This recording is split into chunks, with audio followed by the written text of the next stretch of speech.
Good morning. How's everybody doing? Pastor Chris and Pastor Jason is not here today, and he gave me one of these weeks where he said, it's your choice. Preach on whatever you want. And it's either yes or, ooh, wait, that could be hard. The question that we're going to deal with today is one that I get a lot. A lot of people ask me, Chris, how can I see Jesus more clearly? Now, I am a former elementary teacher. If you are a teacher, you know that every lesson has to have a goal to it, right? So here's my goal for today. I'm even going to share it with you. The goal is Jesus is often easier to see in difficult places in life. I'll say it one more time. That Jesus is often easier to see in difficult places in life. And today we're specifically going to look at that through the Apostle Paul. And we're going to look at his life first. I want to give you a little bit of a biography of the Apostle Paul, okay? So the first thing you need to know about the Apostle Paul is that he is an ultimate Jew, okay? He is one of the tops. He studied under the Rabbi Gamaliel, who is the top rabbi. And so he went down to Jerusalem to study under Rabbi Gamaliel. And it's said that he most likely was there during the time that Jesus was there, okay? So he was so top of ultimate Jew, right, that he was the leader of the Jews, and he even at one time had Christians killed. He ordered their deaths, okay? So he was protector of the Jews. He was a top Jew. So that's Paul, ultimate Jew. Then the second thing we need to know about Paul is that he knows the entire Greco-Roman world, okay? He's lived there. He grew up there. He knows all about their religion, their culture, their art, their history, everything. So if you're going to try to bring a message from Jerusalem to all of this, you now have a guy that knows both worlds. And these two worlds, they couldn't be any more different, okay? In Jerusalem, where the Jews are, they have one God. And they have a lot of morality, laws, and rules, how you should conduct your life. In the Greco-Roman world, they have lots of gods. And they also have no morality rules. Two worlds. And he understands both of those. And then the third thing, we can go back to the next one. The third thing that's very important to know is Paul was transformed by Jesus and became a Christian. Okay? So here he is, taking the message from Jerusalem to all the Greco-Roman world. There was no better person in all of history to bring that message of Christ to that whole world because he knows both of those. And Christianity, we know, comes out of Jerusalem through Jesus, who was a Jew.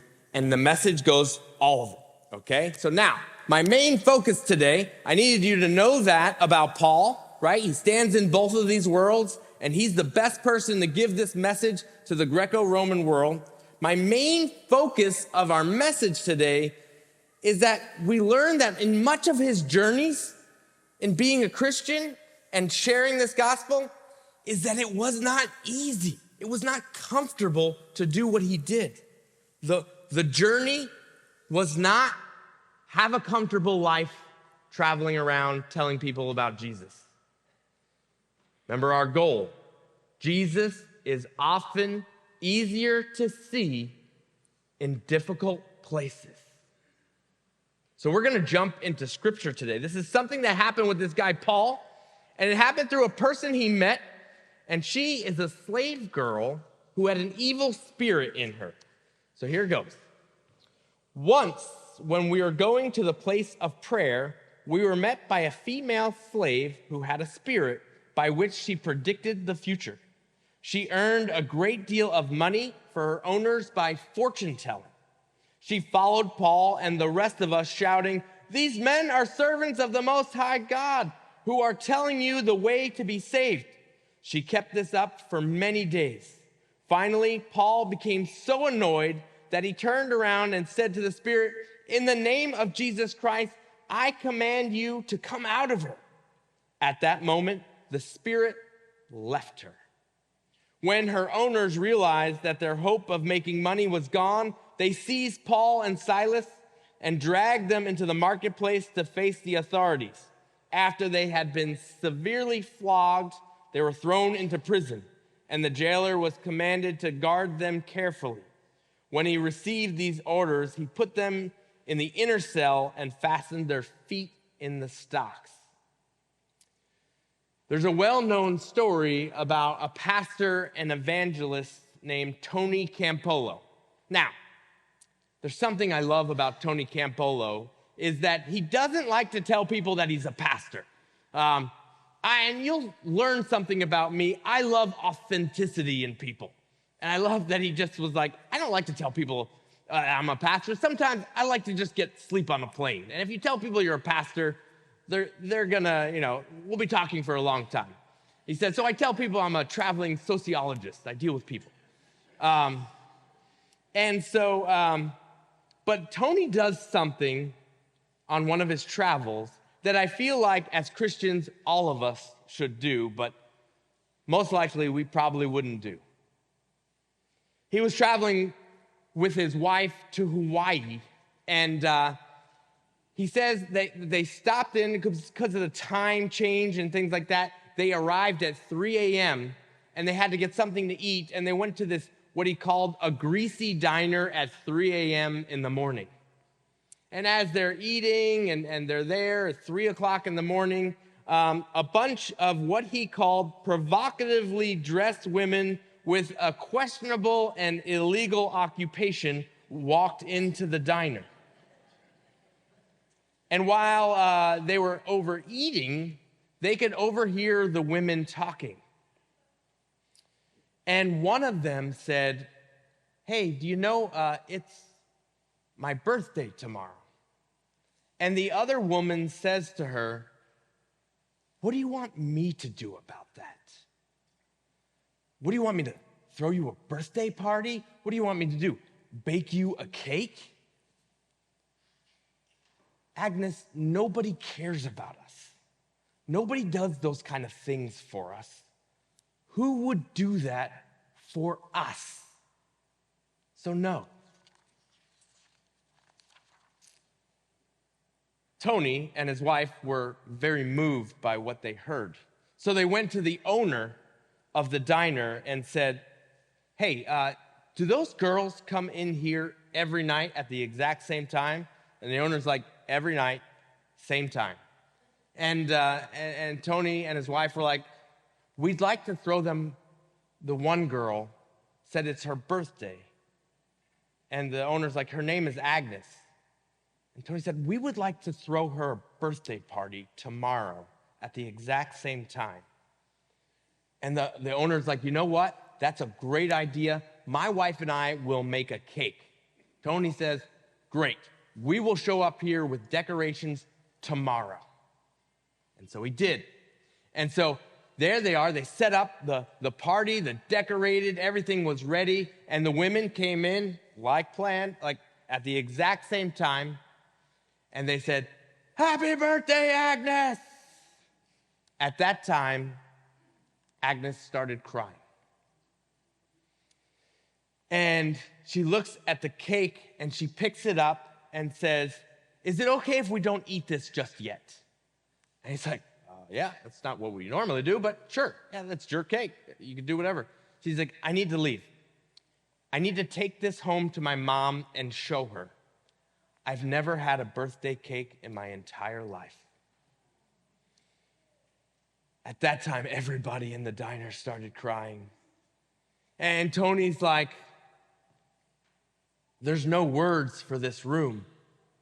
And he said he thought it was an appropriate place to ask if he could pray and start talking about Jesus. And so he did. And at that time, the owner of the diner comes up to him and says, "You never told me you were a preacher?" He says, "What kind of a church do you belong to?"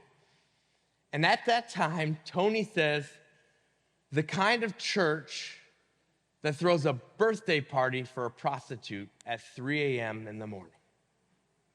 And the owner of that diner said, "I don't know. I've never belonged to a church in my life, but if I was to be part of a church, that's the kind of church that I would like to belong to." Imagine that. Amazing, right? But I imagine that when we look into the story that had to do with Paul, that the owner of the slave girl that could do the fortune telling, right? That the owners were mad because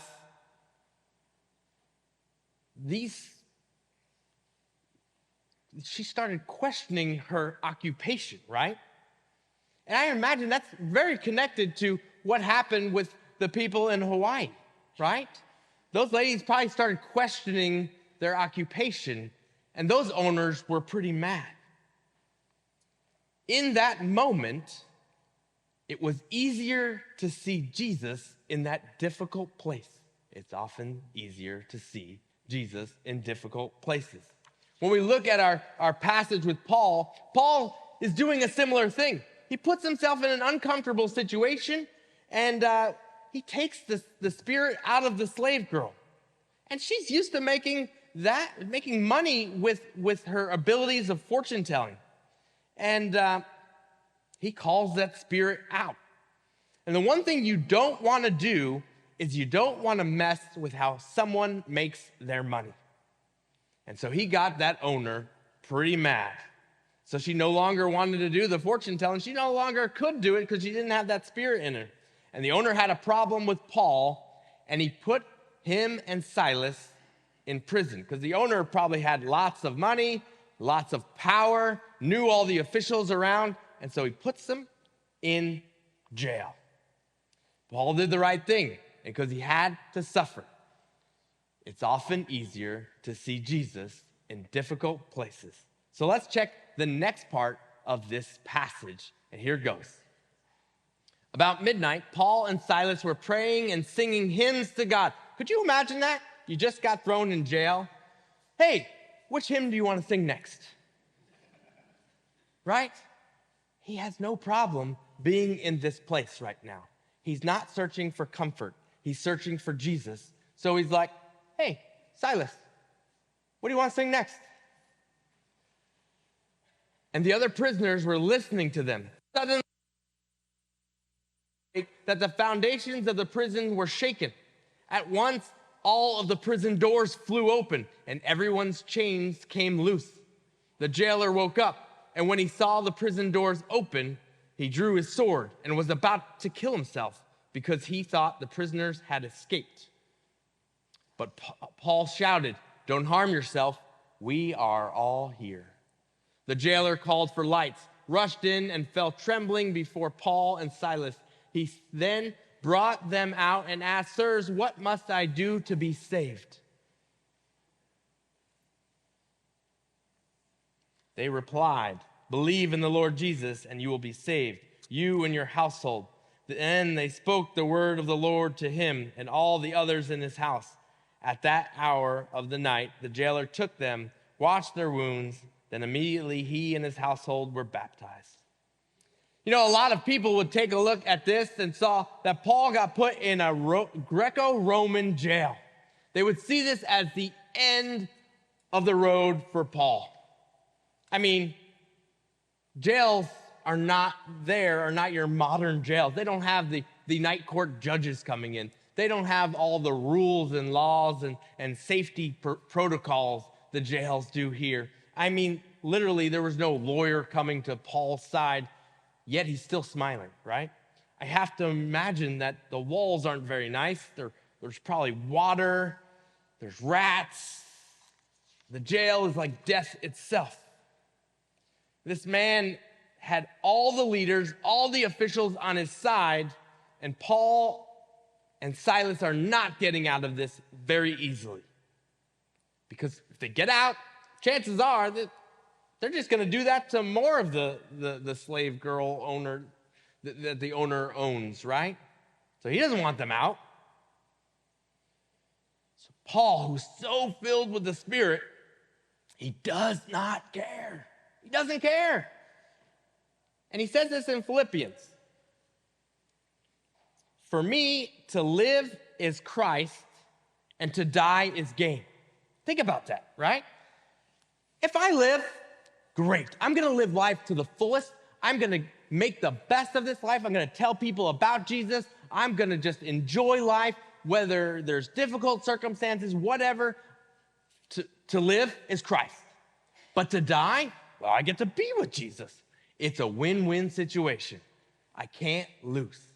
So you could see why he's singing hymns in a jail cell, because it's a win-win situation for him. He's going to win either way. You know, there is this myth that being a Christian means less obstacles in life.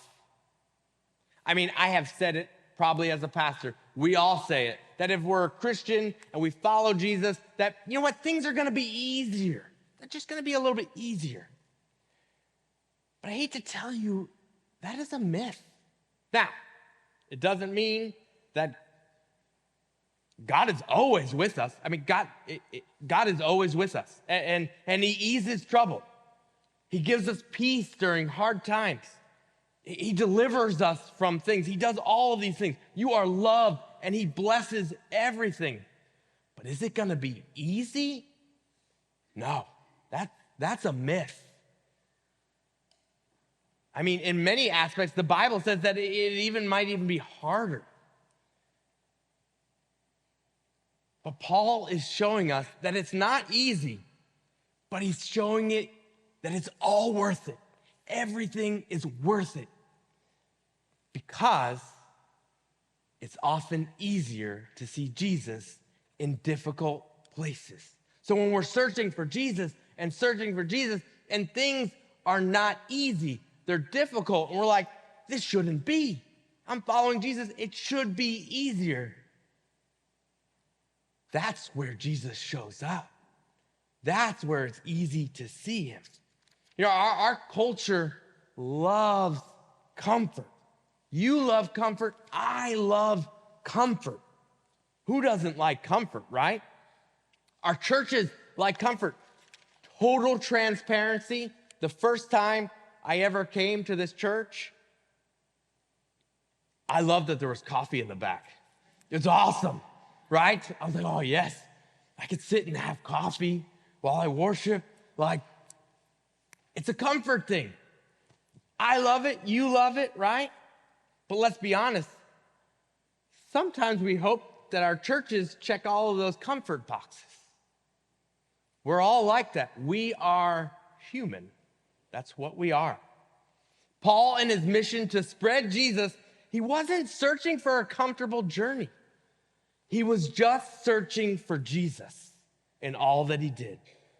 In my years of ministry, I came across a man named Chuck. Now, Chuck had been suffering with crippling arthritis for 10 years before I met him. And I knew him for 6 years more when he passed away. His arthritis was so bad that he couldn't use his hands. It was hard for him to walk. He needed a walker. But Chuck's mind was so sharp. And the thing that I loved about him, that everybody loved about Chuck, was he was a joke teller. Don't you love joke tellers? They always have a joke for everything.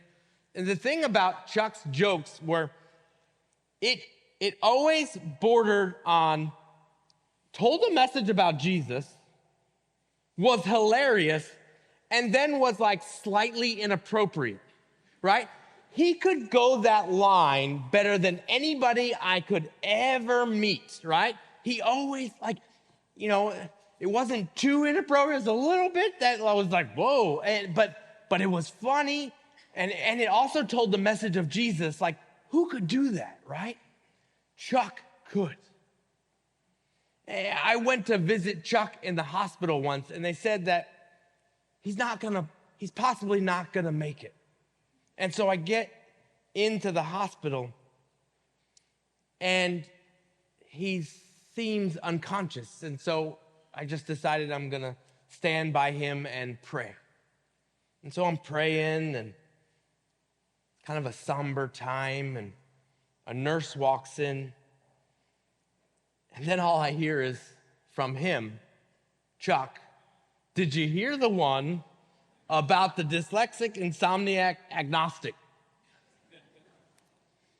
He stays up all night wondering if there really is a dog. I'm like, are you kidding me?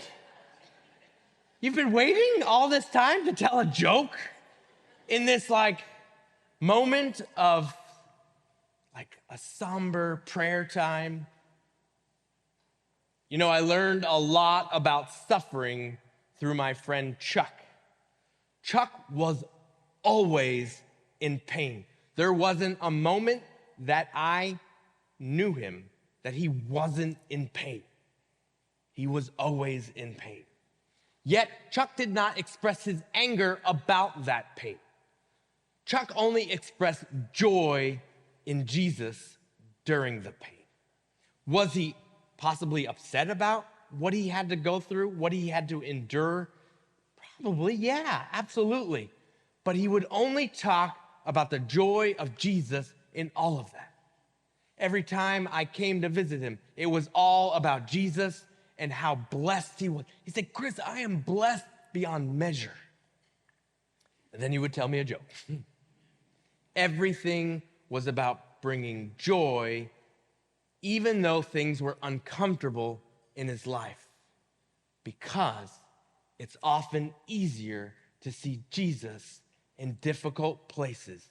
And Chuck, he knew that. Chuck looked for Jesus in his uncomfortable, difficult place. He just was able to see it. You know, our church partners with mission organizations close and far away. We just had a team in the DR doing awesome ministry and connecting with people in the DR. And it's a great partnership that we've had for many years. And these are places that know hardships more than we could ever imagine. And, but why do we do mission, right? Why do we do mission? Is it so that we could feel good about ourselves, giving to people that don't have the things that we do? Yeah, it is that, right? But the thing that we often miss in doing mission like that is it's not about us just feeling good and doing things. That when we actually go there and we give them things or we do things with them, that we are actually learning from them.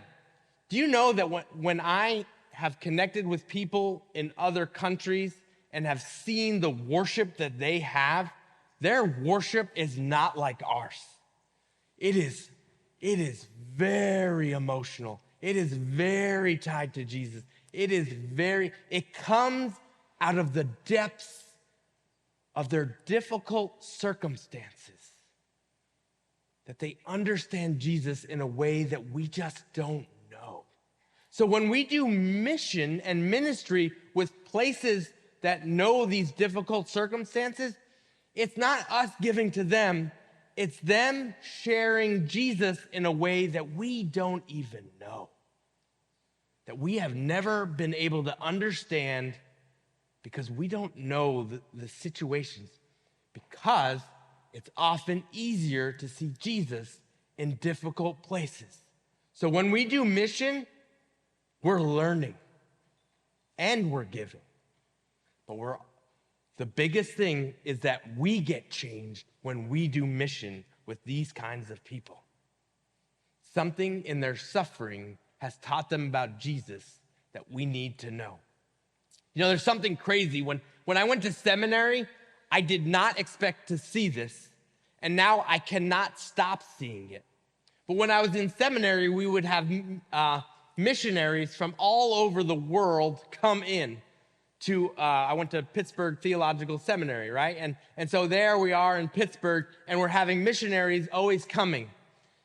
And it's like, oh, it used to be that we were the hub of, missionaries, and we still are. Like, we send out missionaries all over. We send them, out to China and Africa and South America. We're sending missionaries out all into the world, and it's great.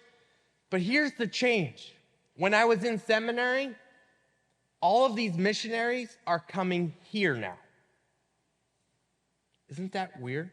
I mean, they're not just coming here to learn. They're coming here to preach the gospel because they're feeling led that God is telling them that they need to preach the gospel here, that people are beyond the faith of Jesus.